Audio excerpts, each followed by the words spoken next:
তথ্য প্রমাণ ও সূক্ষ্ম বিশ্লেষণের মাধ্যমে জুলাই গণঅভ্যুত্থানের নানা অজানা তথ্য উঠে এসেছে জাতিসংঘের মানবাধিকার কমিশনের রিপোর্টে। প্রতিবেদনে অপরাধের নির্দেশদাতা হিসেবে সরাসরি অভিযুক্ত করা হয়েছে শেখ হাসিনাকে। তুলে ধরা হয়েছে মানবতা বিরোধী অপরাধে ক্ষমতাচ্যুত আওয়ামী লীগ কিভাবে রাষ্ট্রযন্ত্রকে ব্যবহার করেছে তার চিত্র। রিপোর্টের ভিত্তিতে শেখ হাসিনাকে বিচারের মুখোমুখি করতে কি বলছেন আইন ও রাজনীতি বিশ্লেষকরা, এরপর আর কিভাবে বাংলাদেশকে সহায়তা করবে জাতিসংঘ, বিস্তারিত ইমতিয়াজ আলমের রিপোর্টে।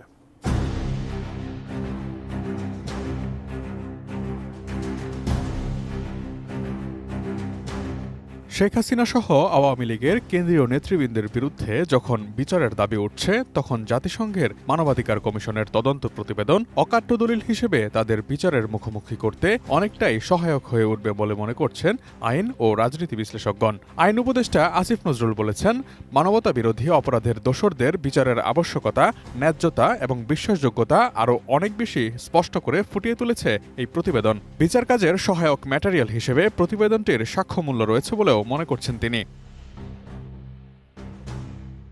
বাংলাদেশের চিফ প্রসিকিউটর তাজুল ইসলামও সাংবাদিকদের সাথে এক প্রেস ব্রিফিংয়ে বলেছেন, তারা যেসব তথ্য প্রমাণ পাচ্ছেন তার সঙ্গে জাতিসংঘের এই প্রতিবেদনের সাদৃশ্য রয়েছে এবং এটিকে অকাট্য দলিল হিসেবে আন্তর্জাতিক অপরাধ ট্রাইব্যুনালে ব্যবহার করা যাবে। অ্যান্টিব্যাকটেরিয়াল অ্যাডিটিভ যুক্ত সেরা ওয়াটার ট্যাঙ্ক বিশুদ্ধ পানিতে ব্যাকটেরিয়া জন্মাতে দেয় না। তবে শেখ হাসিনা ও অন্যান্য জড়িতদের বিচারে বাংলাদেশে বিচার কাজের চেয়ে সরকারের আন্তর্জাতিক অপরাধ আদালত বা আইসিসিতে মামলা করার প্রয়োজন বলে মনে করেন অ্যামনেস্টি ইন্টারন্যাশনালের সাবেক দক্ষিণ এশিয়া বিষয়ক বিশেষজ্ঞ ও যুক্তরাজ্যের ইউনিভার্সিটি অফ এসেক্সের আইনের শিক্ষক আব্বাস ফয়েজ। কারণ হিসেবে তিনি ব্যাখ্যা করেন, এমন গুরুতর বিষয় মোকাবিলা করার আগে বাংলাদেশের বিচার ব্যবস্থায় বড় ধরনের সংস্কার প্রয়োজন। মামলাটি আন্তর্জাতিক অপরাধ আদালতে পাঠানোর জন্যও বাংলাদেশ সরকারের প্রতি পরামর্শ তার। জাতিসংঘের এই প্রতিবেদনের মধ্য দিয়ে বিচারের একটি নির্ভরযোগ্য ভিত্তি সৃষ্টি হয়েছে বলে মনে করছেন বাংলাদেশ হিউম্যান রাইটস ফাউন্ডেশনের চেয়ারপারসন অ্যাডভোকেট এলিনা খান। তবে প্রসিকিউটর তাজুল ইসলাম মনে করেন, মানবতাবিরোধী অপরাধের বিচার করতে রাষ্ট্র আগ্রহী বা সক্ষম না হলে তখন আইসিসিতে যাওয়ার প্রয়োজনীয়তা দেখা দিতে পারে।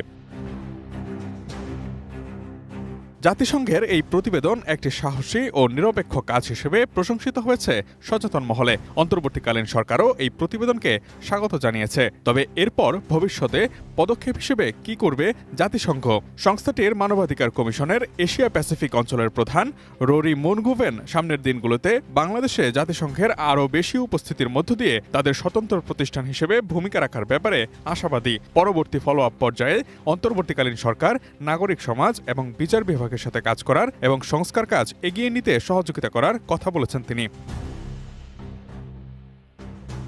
বিচার কাজের জন্য জাতিসংঘের এই রিপোর্টটি প্রাথমিক ভিত্তি হিসেবে কাজ করলেও আদালতে ব্যবহারের জন্য আরও গভীর এবং সুনির্দিষ্ট অপরাধমূলক তদন্তের প্রয়োজন হবে। বিচার কাজের জন্য কোনো ঘটনার ভিত্তিতে জাতিসংঘের কাছ থেকে আরও বিস্তারিত তথ্যের প্রয়োজন হলে জাতিসংঘের নিয়ম অনুযায়ী আবেদন করলে সংশ্লিষ্ট ব্যক্তিদের অনুমতি সাপেক্ষে ও সুরক্ষা নিশ্চিত করে তথ্য দেওয়া সম্ভব বলেও জানান তিনি। রোরি মুনগুভেন আশ্বাস দিয়ে বলেছেন, সামনের দিনগুলোতে দীর্ঘমেয়াদী ভিত্তিতে কাজ করবে এমন একটি স্বাধীন জাতীয় মানবাধিকার কমিশন গঠনে সহায়তা করতে আগ্রহী জাতিসংঘ।